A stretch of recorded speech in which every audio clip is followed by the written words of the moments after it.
கோவை சூலூர் அருகே உள்ள சிந்தாமணிபுதூர் திருச்சி சாலையில் நள்ளிரவில் அடுத்தடுத்து 3 கடைகளின் பூட்டுகளை உடைத்து மர்ம நபர்கள் திருட்டு முயற்சியில் ஈடுபட்ட சம்பவம் பெரும் பரபரப்பை ஏற்படுத்தியிருக்கிறது.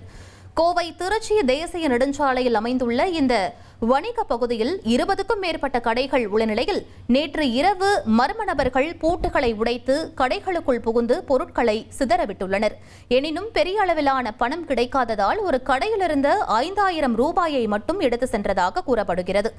இச்சம்பவம் குறித்து தகவல் அறிந்த சூலூர் போலீசார் விசாரணை நடத்தி சிசிடிவி காட்சிகளை ஆய்வு செய்து வருகின்றனர். மர்ம நபர்களை பிடிக்க தனிப்படை அமைக்கப்பட்டிருக்கிறது. இனி செல்லும் இடமெல்லாம் செய்தி. தந்தி டிவியின் வாட்ஸ்அப் சேனலை ஃபாலோ பண்ணினா செல்ல இருக்கும் இடமெல்லாம் செய்தி. இதோ QR கோட் இப்பவே ஸ்கேன் பண்ணுங்க, ஃபாலோ பண்ணுங்க.